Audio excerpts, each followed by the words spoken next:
Hi, welcome back to my channel. My name is Lada. If you're new here, I just moved to New York City. I make videos about photography, video stuff, just anything in that realm that interests me. And today I actually want to talk about my favorite travel experience from the past year. Probably one of my favorite travel experiences maybe ever. And I want to talk about it by showing you some of my favorite photos that I took on that trip. Maybe if you already saw my Singapore video, I already talked a little bit about just the general travel experience that I've had this past year in Southeast Asia. It was just about a 9-week trip. Very, very nice. I've been wanting to do something like that for probably 10 years. I had actually originally planned something for 2020, kind of like a big trip right after graduating college, but obviously that fell through. So this was definitely a long time coming going to that part of the world, and it was amazing. It was a great trip. I had such a good time. Now it's been probably 6 months and I still think about it all the time. It was very influential in my thinking and in my artistic vision, maybe. I don't know if that's the right word to use, but yeah, so I just wanted to share a little bit about first the country and then also my thoughts on photography in regards to traveling. If we've talked in the last 6 months, then you probably already know which country I'm gonna say, but I just want to preface this with saying I did enjoy all of the countries we visited, and my favorite place, my favorite week of the entire trip was our week in Cambodia. And I think that there's a ton of different reasons why, but maybe the most selfish reason was that the type of traveling that we were able to do in Cambodia was exactly the type of traveling that I wanted to do, that I wanted to get out of this trip. So it was definitely just beautiful nature, beautiful people, very, very, very nice people. Just a very, I don't know, just such a generally welcoming feel interacting with people there. Super interesting culture.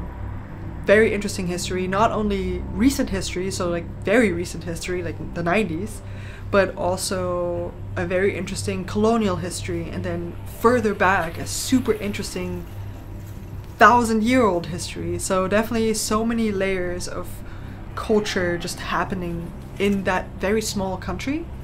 And so it was definitely a super awesome experience to see all of those layers and to talk to people and see how the recent history affected them, and then wandering around like 1,000-year-old ruins that are very well preserved in parts. So yeah, it was just exactly the type of traveling that I was hoping for. And we had just come from Singapore and Malaysia, which are very different. In a lot of ways they're very Western, or westernized, but then we flew from Malaysia to Cambodia, and you get out of the airport in Cambodia and it's just totally different. It's a totally different world than what I'm used to, and I was just selfishly very, very intrigued by that. Even my first reaction of being in Cambodia, so basically we got to Phnom Penh very late at night, and we took a tuk-tuk, basically this open cab, and we drove this really long road down into the city, and it was a Friday night. And everywhere along this like big road were these fields of people picnicking, and it was pretty late at night.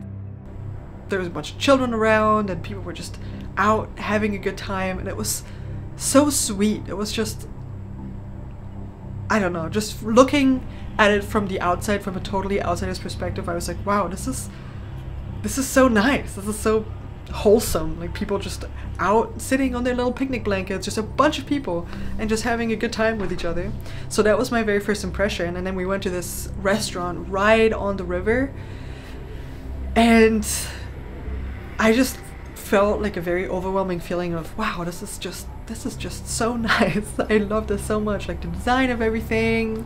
There was a big group of people. They seemed like work friends, I guess, sitting on this long table right next to us and just having a great time. So the overall vibe was just amazing, like immediately. Like the first impression was good immediately, and now in retrospect, after having spent unfortunately only a week there, but having spent the entire week there, I can now say that that first impression just was gonna last throughout the entire time. So I thought that was really special. So yeah, we flew into Phnom Penh, which is the capital, and then we took a night bus to Siem Reap. And the night buses are actually awesome there. It was so well organized. People were really friendly. You take your shoes off when you come in, you get a water bottle, you get a snack, and then they just drive you in this laid-back position for like about 6 hours or so through the countryside. I unfortunately didn't get to see any of the countryside on the way, which I'm sure would have been really awesome.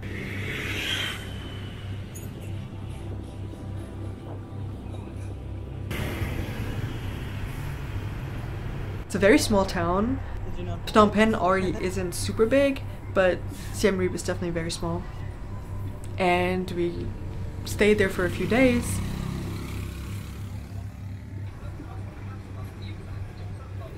Thank you. Thank you so much. Thank you so much. The main focus of Siem Reap is that it's basically the gateway to Angkor Wat. So Angkor Wat is this beautiful, it's actually this, Angkor Wat is a temple, but there's a massive city. It was a massive city 1,000 years ago. Just millions of people. And a lot of it is still there and preserved, but a ton of it is also not yet, I guess, resurfaced. So a lot of it is just in the jungle, covered up. People don't actually know exactly how big it is, and it feels like there's still a lot to explore and like rediscover from the Khmer Empire. And it's just, it's incredible. If you've ever been to Rome and you walk around and you realize, wow, this is all so old and yet it's still so preserved, and you can feel just the civilization kind of echoing from the walls. That is what Angkor Wat feels like. So if you are interested in like that feeling that you get from walking through something really, really old, then Angkor Wat is, it's just that, but like, it's almost, to me it was almost even more palpable. And I think the main reason for that was that the stones have these just beautiful intricate carvings on them. And so they felt, because they're so small, some of them are huge, but a lot of them are so small and intricate, just carved into stone, and it's so hard to believe that they've survived for so long. But the intricacy of those carvings, I think that's what really, to me, just made it feel so alive, and as if they had just been made. And so it was really special to me to walk around in there. And some of the temples, like I said, are super well preserved, and then others are just kind of in disrepair. If you've seen Lara Croft, those temples were like the inspiration for that. So you do have a lot of massive trees overgrowing these old walls, and yeah, it's just so special. It's a very interesting place if you're interested in history. They do a really good job of finding a way to explain a lot of things. Like there's a lot of guides, there's a lot of signs everywhere, so you can really learn a lot of facts about it while you're there. But at the same time, a lot of the old city is, you just explore it by yourself, and sometimes there's not a lot of people around, so you're just there by yourself. And what I actually didn't know was that some parts of the temple are actually still actively being used by religious people now, and I did not know that. So every once in a while you would go into these rooms and there would be this big statue, and I don't want to talk about this religion because I don't know enough. All I know is that it was really pretty to look at, and that I felt very honored that I get to just wander in there and look at it. But yeah, every once in a while you'd come up on these active worshipping sites, and people actively practicing their religion. And sometimes you can kind of see it in some photos. There's like, they have these little radios hidden in like the offering table, and so there would be music playing, and so this whole atmosphere in these 1,000-year-old ruins, and all of a sudden you come up on this beautiful, elaborate worship site that's actively being used. To me that was just so nice. I was like just so intrigued by the fact that I'm looking at really old history, and then I'm also looking at like active culture, and that combination I think is what made Cambodia so special to me. Oh, there he is. Hey. There's just so many old things, and then a lot of years of a lot of hardship. Like the country went through a really difficult time throughout several decades. People just resiliently still practicing their religion was just very nice to me. But yeah, that kind of leads me to the next point that was very palpable because of the very difficult history, especially for such a small country. But I definitely recommend, if you go there, definitely read up on it. I'm not educated enough to talk about it, but I have tried to absorb as much information as possible.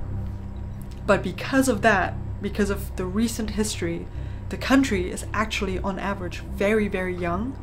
So the average age in the country is 27 years old, which is very, very young. And it is incidentally also my age.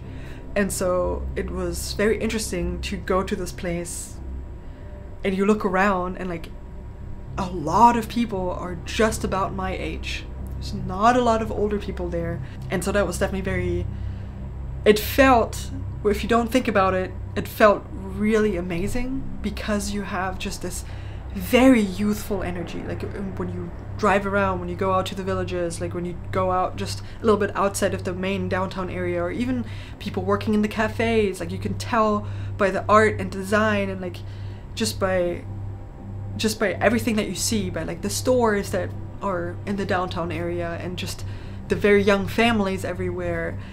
You can just tell that there's such a youthful energy, and the immediate reaction for me is just, wow, this is awesome. Like I love this. Like it feels amazing to be among that and to be approximately the same age as everybody else. It feels amazing until you think about why that is. And it also means that there was that youthful energy was really showing by the fact that there was music playing all the time. Like there's in all these different areas there was just music playing, and if you see like a gathering of people sitting out and picnicking, there's probably music playing. Obviously it's very, very tough to make judgments from an outside perspective because I don't speak their language, so I don't know much about what's actually going on. I don't know, I only spent a week there, so I really cannot speak on what the actual situation is.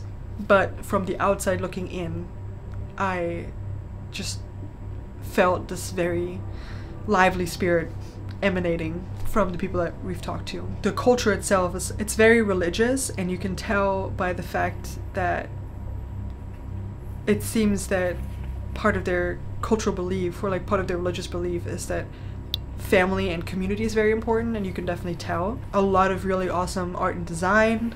Cafes were really awesome. I really like coffee, so it was really special to go to these beautifully designed cafes. I mean,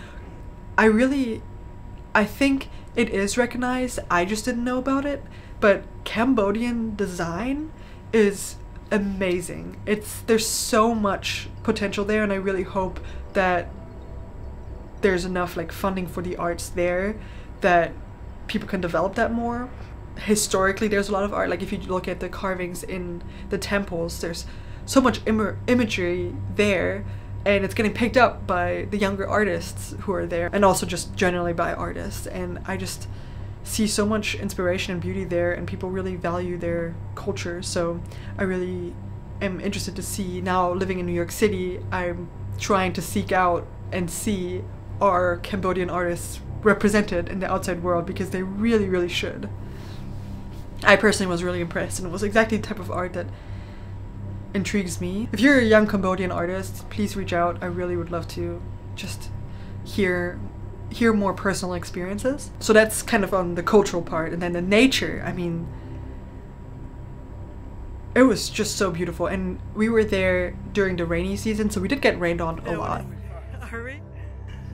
Does it look bad? I don't know. Maybe it will pass us. But even that was just, it created such a beautiful, I mean, we're just tourists, so we don't have to deal with like the consequences of severe weather, but to me it was just magical. Like we rode our bikes all around us, like a ring road around the Angkor city, and we rode our bikes around, and so we got trapped in these really intense rainstorms a few times, and because of the novelty of it, I loved it so much. And it was obviously like it was super hot, and then this cool rain comes and just I loved it. I loved it so much.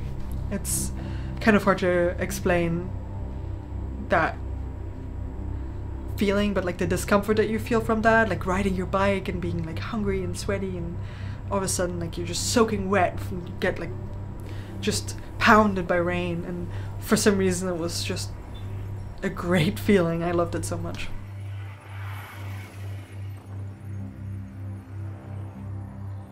We learned a lot about the importance of the lotus flower. We went to a lotus farm that was really awesome. We rented a motorbike and we drove out pretty far. I can't remember which direction, but I want to say we went northeast to, I can't remember what the name of it is. It was an animal conservation project in kind of like the more mountainous region, pretty close to a national park. We didn't end up going to this national park, but they did really awesome work on rehabilitating animals, and there was this really sweet guide. He did a great job just showing us around, showing us all the animals, and a lot of them were animals that were taken out of like a pet situation. Like, people really like to have exotic pets, and Cambodia is kind of cracking down on people owning exotic pets at home, and so this center rehabilitates animals, potentially with the goal of reintroducing them to nature, but also just to take care of them and give them a good life. And so that was very, very nice, and the drive out there was awesome. We drove through a lot of little like smaller villages, and you can definitely tell that once you're outside of the main cities and towns in Cambodia, that Cambodia definitely is an agricultural society.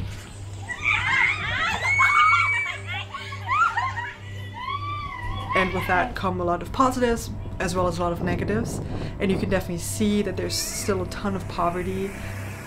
The countryside in Cambodia is still pretty affected by landmines, so you do need to still be very careful about staying on the roads, and there's a lot of organizations trying to demine Cambodia. I'm really hoping that the landmine issue is going to be gone. I'm hoping that people continue to put effort into demining the countryside, because from what I've seen is that people who live out there, they depend on the land, and it's really important to protect that. And I feel so positively towards the people that I've met and like encountered there, that I'm just really genuinely hoping,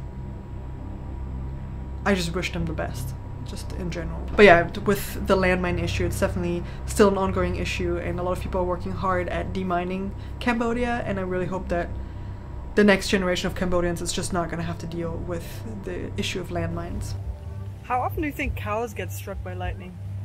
So I do personally, from what I've seen now, I do think that tourism and general interests by the broader international public, tourism can really help with economic development, but it needs to happen in a good way, and obviously that's on people who come to visit.